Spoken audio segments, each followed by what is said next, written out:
Sabay-sabay natin alamin ang mga kaganapan na nangyayari sa ating bansa.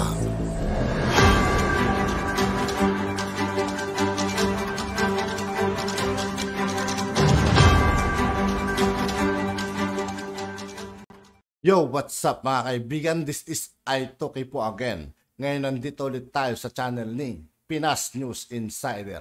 Dito ulit tayo magbibigay ng komento at reaksyon, kaya samahan nyo ako guys. Let's go!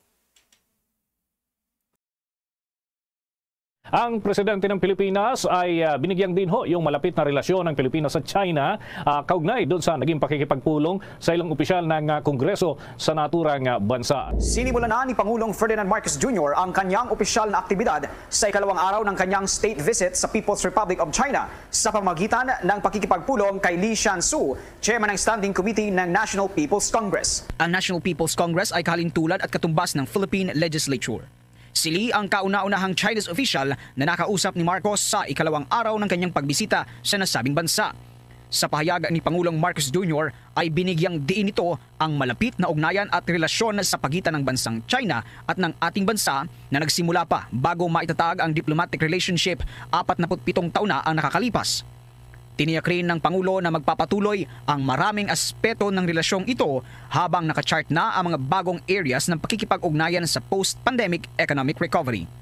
Malaki naman ang paniniwala ni Pangulong Ferdinand Marcos Jr. na ang kanyang pagbisita sa China ay magbubukas ng mga bagong pagkakataon upang ma-elevate ang relasyon ng dalawang bansa sa isang strategic partnership at upang lumakas palalo ang kooperasyon sa iba't ibang larangan tulad ng infrastruktura, turismo, kalakalan at people-to-people ties.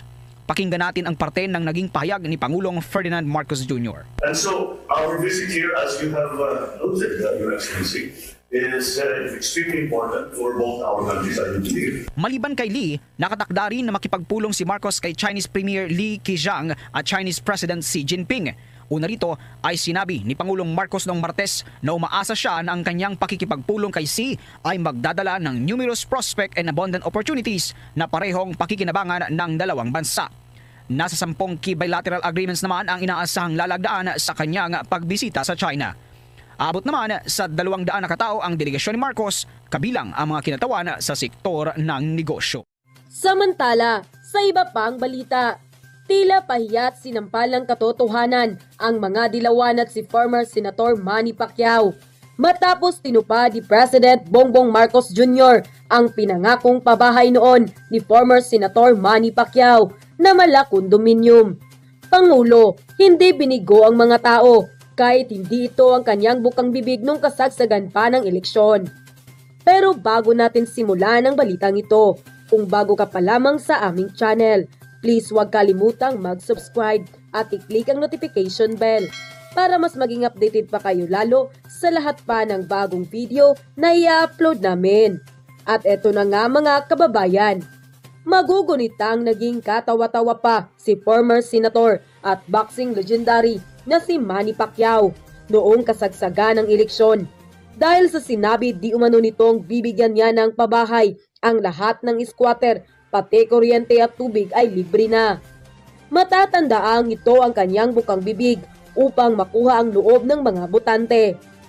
Madaming kilalang personalidad ang nagbigay ng kanilang reaksyon dahil alam nilang imposible itong magawa ni Manny Pacquiao, lalo pat kakailangin ito ng napakalaking halaga na pera. Subalit si President Bongbong Marcos Jr. binulaga at ginulat si Manny Pacquiao matapos tinupad nito ang pangako ni Manny Pacquiao na libreng pabahay at pang world class pa. Samantala, hindi naman mapigilan ng marami sa ating mga kababayan na magbigay ng kanilang hinaing at komento patungkol sa balitang ito. At ayon pa sa kanila, grabe, nakakaiyak at nakakatuwa na malaman ang mga proyekto ni PBBM, lalong-lalo na ang pabahay para sa mga nasa mababa ang kabuhayan. Yan ang tatak Marcos, mapagmahal, may malasakit sa kapwa, mabait, mapagkumbaba, lahat na ng magandang katangian, kaya sila ang pinagpapala ng Diyos. Pambobola lang ni Pacquiao yun, alam naman namin na hindi kakayanin, kahit anong paninira nila kay PBBM, tunay na mabait at matalino siya. God is good and just. May word of honor si PBBM. Hindi ako nagkamali na iboto siya. Sana tuloy-tuloy ang mga plano niyang pagpalago sa bansa. Tahimik lang at hindi gumaganti sa mga umaatake sa kanya. Salute po Sir PBBM. God bless po. Ipadarasal ko po ang tagumpay ninyo, sir. Mabuti na nabigyan ako pagkakataon na makakasama kayong lahat dito sa groundbreaking natin. At ito ay nagpapatunay lamang ang aming tuloy-tuloy na ginagawa para magkaroon, para magpabahay ng milyon-milyon na tao na Pilipino na hanggang ngayon ay wala pang sariling tirahan. At siguro pag tinignan natin na mabuti ang mga numero ay milyon-milyon talaga ang walang matirahan kung saan-saan na lang tumitira. Yung iba naging squatter na. Hindi lamang ito yung walang trabaho o yung galing sa labas na naging squatter lang. Hindi ito mga nagtatrabaho po ito. Wala lang talaga silang matirahan. Kaya nakakaawa naman at nagsusumikap sila. Hindi pa rin kahit na ilang taon na tinatrabaho nila, na nagbabayad sila ng kung saan-saan, ay wala pa rin silang masabi na magkakabahay kami, magkakatirahan kami. Kaya yan ang ating konsepto yan ang konsepto na umiiral sa lahat ng ating mga design para sa housing. At kailangan natin suportahan lahat ng housing. Kaya kailangan natin pasalamatan lahat ng nagtrabaho dito at yung nagtatrabaho sa iba't ibang lugar na sa Department of Human Settlements at siyempre yung LGU dahil hindi kakayanin ng national agency ito kung hindi nagkakaugnayan sa LGU. Kaya naman magiging successful nito dahil ang LGU din ay maganda na tinuturo, may lupa dito, tutulong kami sa development, etc., pati sa financing, ibibida namin sa tao. All of these things have to come together. At it is not a question, marami na tayong experience, marami na tayong pinagdaanan, na nakita natin na yung biglaan na response ay basta't magtayo ng bahay. Yung bahay, walang tubig, walang kuryente, walang kalsada, walang malayo sa hanap buhay, sa trabaho, walang eskwelahan, walang sakayan, babaan. Yun ang mga hindi dapat makalimutan. At kaya ito ating ginagawa, ganun ang ating sinusundan. And I hope that we will continue at this rate. At kailangan talaga natin gawin to. But this is one of the many, actually, that we are going to break ground, and I hope soon. Nauna lang dito sa Metro Manila at saka around Metro Manila because that is where the greatest need is in terms of housing.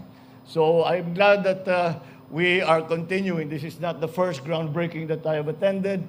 I know it will not be the last, and that we will continue to break ground in different parts around the country para naman yung ating pinapangarap na 1 million homes a day, a year. Sobra naman yung Masyado ka nang magaling nun pagka nagawa mo. 1 million homes a year, pagka naabot natin yun, at least napakalaking bagay na yan.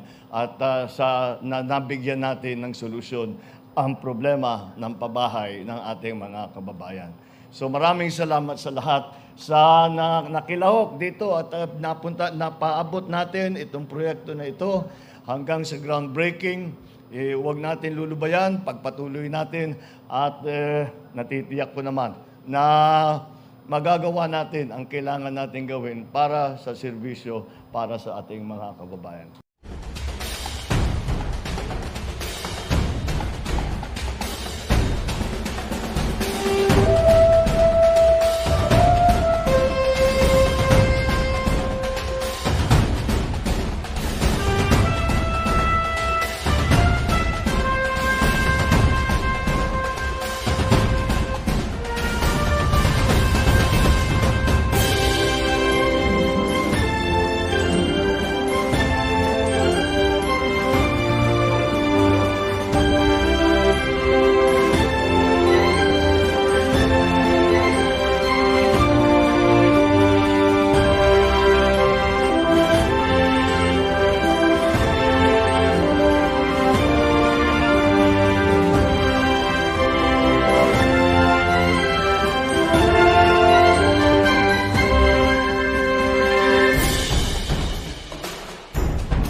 Ang Presidente At yun nga po mga kaibigan, dito po nagtatapos ang ating reaction video.